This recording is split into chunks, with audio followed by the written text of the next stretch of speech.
जय श्री राम।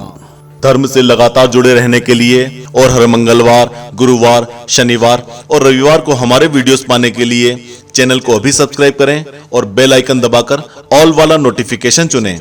हिंदू धर्म में मृत्यु के कितने प्रकार बताए गए हैं। मृत्यु मनुष्य का सबसे बड़ा भय है और अपनों की मृत्यु से बड़ा कोई दुख नहीं है। लेकिन आमतौर पर लोगों को लगता है कि सांसों का रुक जाना और देह से प्राणों का निकल जाना ही मृत्यु है, और एक नजरिए से वो सही भी हैं।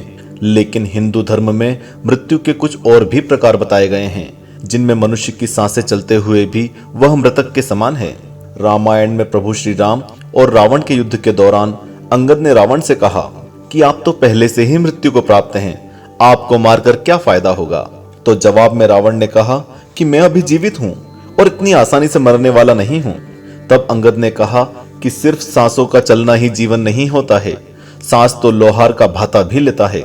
इसलिए सुनिए। यह कहकर अंगद ने रावण को बताया कि 14 प्रकार की मृत्यु होती है और वह आज के युग में भी उतनी ही सच और लागू होती हैं। अंगद ने कुल 14 दुर्गुण बताए हैं, जिनमें से अगर मनुष्य एक से भी ग्रस्त हो जाए तो वह मृतक के समान है। तुलसीदास जी ने रामायण के लंका कांड में लिखा है कि कौल काम बस कृपिन विमूढ़ा, अति दरिद्र अजसी अति बूढ़ा, सदा रोग बस संतत क्रोधी, विष्णु विमुख श्रुति संत विरोधी, तनु पोषक निंदक अग खानी, जीवत सब सम 14 प्राणी।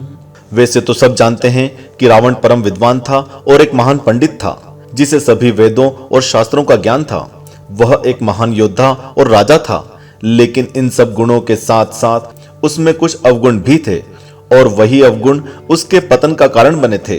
बहुत सारे लोगों ने रावण को समझाने की कोशिश भी की थी, लेकिन वह अपने घमंड में किसी की भी नहीं सुनता था। और इस रावण अंगद संवाद में अंगद भी रावण को समझाने का प्रयास कर रहे हैं कि आप में कुछ दुर्गुण हैं, जिनकी वजह से आप पहले से ही मृतक के समान हैं। वो कौन से दुर्गुण हैं और कौन सी 14 तरह की मृत्यु हैं, यह हम इस वीडियो में जानेंगे। देखें कि कहीं इनमें से कोई दुर्गुण आपके पास तो नहीं है। अगर है तो अपने आप में बदलाव करें और जीवित रहें। स्वागत है आपका आस्तिक स्पिरिचुअल सीक्रेट्स में। वीडियो को एंड तक जरूर देखें। पहला दुर्गुण, काम वासना।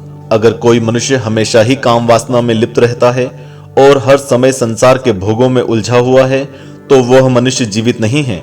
एक मनुष्य जिसको बहुत मोह है और जिसकी इच्छाएं कभी खत्म नहीं होती हैं और वह अपनी इच्छाओं का गुलाम होता है, तो ऐसा मनुष्य सांसें लेते हुए भी मृतक के समान है। दूसरा दुर्गुण, वाम मार्गी। बहुत सारे मनुष्य ऐसे होते हैं जिनको हर चीज में बस बुराई नजर आती है, और जो हर अच्छे नियम या परंपरा को तोड़ते हुए जीता है और सारे संसार से उल्टा चलता है, ऐसा मनुष्य मृतक के समान है।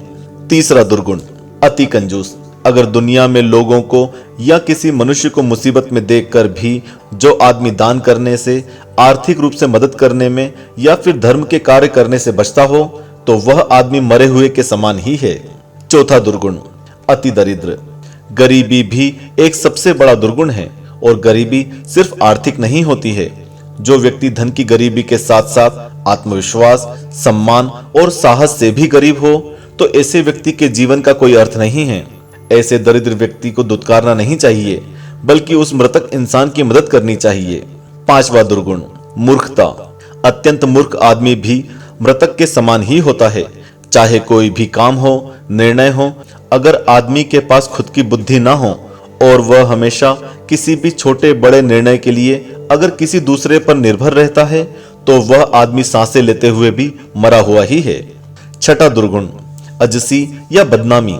एक व्यक्ति जिसने अपने कुकर्मों से समाज और दुनिया में सिर्फ बदनामी कमाई हो, या जिसने घर परिवार, गांव या देश में बिल्कुल भी सम्मान ना प्राप्त किया हो, उस व्यक्ति का जीवन निरर्थक है और वह मृतक के समान है। छठा दुर्गुण, हमेशा रोगी रहना। अगर आदमी अपने शरीर को स्वस्थ रखने में नाकाम रहता है और हमेशा ही किसी रोग से ग्रस्त होता है, तो ऐसा व्यक्ति भी मृतक के समान है, क्योंकि ऐसी हालत में मनुष्य पर नकारात्मकता हावी हो जाती है और वह मृत्यु के इंतजार में लग जाता है। ऐसा मनुष्य जीवित होते हुए भी संसार के आनंद से वंचित रहता है और मरे हुए के समान है। सातवां दुर्गुण, अति वृद्ध। जो व्यक्ति बहुत बूढ़ा हो चुका है और खटिया पर पड़ा हुआ मृत्यु की कामना करने लगता है, और हमेशा दूसरों पर आश्रित होता है, जिसका शरीर और बुद्धि दोनों ही असक्षम होते हैं और उसके परिवार वाले भी कहने लग जाते हैं कि इसे दुखों से मुक्ति मिल जाए, तो ऐसा व्यक्ति मृतक के समान ही है। 8वां दुर्गुण, संतत क्रोधी। क्रोध मनुष्य का दुर्गुण तो है ही, सबसे बड़ा शत्रु भी है। जो व्यक्ति हमेशा क्रोधित रहता है और हर छोटी बड़ी बात पर दूसरों पर चिल्लाने लगता है, वह अपनी बुद्धि और मन दोनों पर नियंत्रण खो देता है। साथ ही वह दूसरों को भी दुख पहुंचाता है और कोई भी ऐसे व्यक्ति के पास नहीं रहना चाहता है। ऐसा व्यक्ति भी मृतक के समान है। 9वां दुर्गुण, अघखानी। जो व्यक्ति हमेशा बुरे कर्मों में लगा रहकर बहुत धन कमाता है और उसी धन से अपने परिवार का पालन पोषण करता है और अपनी इच्छाएं पूरी करता है, तो उसके आसपास रहने वाले लोग भी इससे प्रभावित होते हैं, इसलिए वह भी मृतक के समान है। जो व्यक्ति हमेशा ईमानदारी और कठिन परिश्रम करके अपना घर चलाता है, वो ही असल मायने में जीवित रहता है। 10वां दुर्गुण, तनुपोषक। ऐसे मनुष्य जिनको बस अपनी परवाह होती है, चाहे अन्य लोगों को कितना भी दुख क्यों न पहुंचे।